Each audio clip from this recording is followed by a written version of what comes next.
Okay, guys, good morning. I know it's lazily so, but we've got to get this thing going. This morning, we'll be looking at why 70% You go of in expecting them to shut up, be the healer or the shut up doctor first. to a wounded We're going to be heart. looking like why 70% of relationships end in the first year. This is going to be a 1 hour long video, so I'm going to break it into two. So part one and part two for everyone because I'll be talking in the middle of it, and I don't want you guys to get bored. Yeah. So good morning, guys. We're back. And tell them Yeah, diagnosis. I'm excited this and morning. as Yeah, a result, it's destined for failure. I'm excited. You gotta have a dream. The School of Greatness. Yeah. Please welcome Lois Harris. Welcome back, everyone, to the School of Greatness. Very excited about our guest. We have the inspiring Saadia Khan in the house, who is an incredible online coach, therapist, psychologist, and someone who's really been taking off lately online with your relationship expertise, with your content. And I'm so excited that you're here. So thank you for being here all the way from Dubai. Yes, so specifically for this. So That's right. that means is when we are most I can get, is this the most satisfying sexual relationship I've ever had? And if that person doesn't tick every single box off, instead of reflecting on what you need to heal and what you need to bring to the table and how you can help this relationship survive, we simply I heard I say sexually in that statement. As Christians, we don't do sex before marriage for a lot of reasons, and we're going to look at that some other time. Why we don't look at sex before with marriage? the illusion of options, even if we don't have alternatives, we think we do. So we let go far quicker than we previously would have. Really? Mm-hmm. What do you think we should be asking ourselves about the person we want to date? You know, because it sounds like we want to have every box ticked of like, they have to be perfect, and they have to be funny, and they have to be rich, and they have to be good looking, and they need a good education. And but what should we really be asking ourselves before we start dating someone? How are my personal insecurities going to ruin this relationship? Come on! Come on! Come on! That is so profound. Come on. I think that's the first and foremost conversation to have with yourself. How are my insecurities going to ruin this relationship? How are my personal insecurities going to ruin this relationship? Why is that the question we should ask ourselves? Now, firstly, I don't want you to date someone that you feel they are too good for you. That is the biggest insecurity that there is. Where you feel that this person is just helping my life, or you are feeling like you're just helping this person's life, you are better than this person. If you guys are to work out a relationship, both of you have to know that it's a privilege to be with each other. Because if you see it as though you are helping the person or the person is helping you, there's going to be a serious trouble. There's going to be a serious problem. And it's not going to even sit well with any of you. Because this one is going to be looking at this guy, let me check your phone, or let me do this, let me do that. And it's not going to even be something that would make sense. Wow, this is so profound. Because we go into a relationship almost blind to our own wounds, and they resurface in the relationship, and we blame them for not providing the medication of a wound that existed before we met them. Oof! Oof! He got it! He got it! God! That is so true. That is so true. That is so true. That's so true.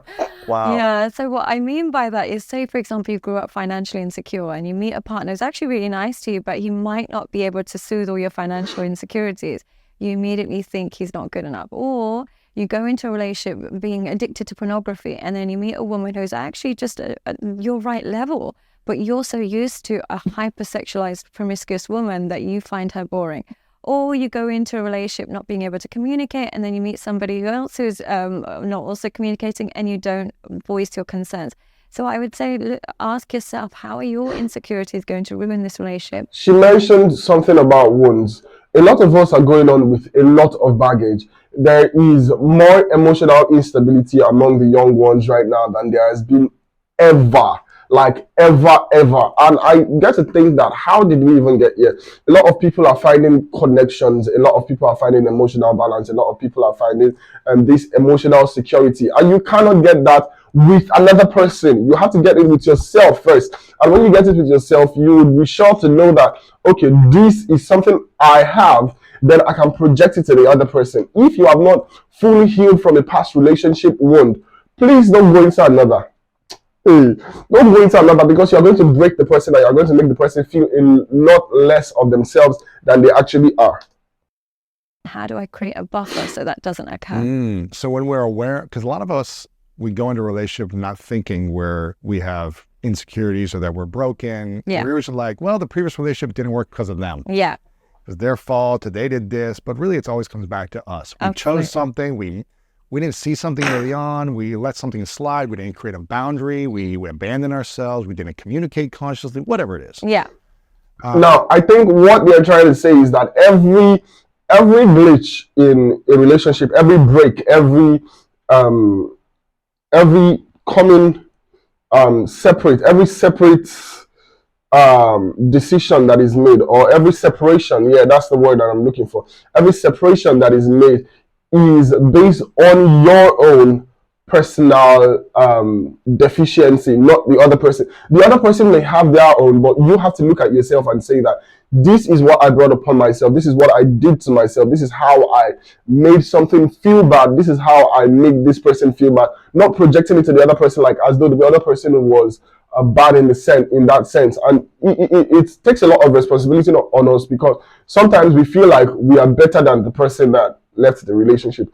I don't want to have a lot of relationship in my life before I find future wifey. Future wifey, you the year. We let things slide too often, but we don't take a look unless, for me, there's enough pain to say, okay, here's all the stuff I don't like about me. Yeah. Here's all my insecurities, all my baggage, all my trauma, all my challenges. The reason why I keep causing pain in relationship, why it doesn't keep working, is because of me. Yeah. Whoever the person is, right? Yeah. Now, I think that I was talking to someone some days ago, I think yesterday or some days ago, and she was saying that she would not be vulnerable in a relationship because of the past experiences that she has had with whatever. See, if you want to try something new, you have to rid yourself of the previous knowledge, but learn wisdom from the previous knowledge. I always say, I will continue to say, the person coming into your life is not the reason for your current predicament. So give them a chance. Give them a chance. You have insecurities. You have things that you don't like about yourself. You have things that you want to get better at. So don't project it on the other person like the other person is the problem. Accept your fault and work on your faults. You're the common denominator. You're the common denominator. Yeah. So once we take inventory of our personal insecurities, how can we then create a buffer going into a relationship so we don't self-sabotage? We make sure that we are trying to heal those wounds without expecting that person to break their back to help us heal. So what I mean by that is, if I know I have an issue with jealousy, I'm trying to work on it, but at the same time, the person doesn't have to break their back to make sure I feel soothed. Okay, I pick consciously, I pick really well because I know that's a wound of mine, but I also learn to embrace and trust the process.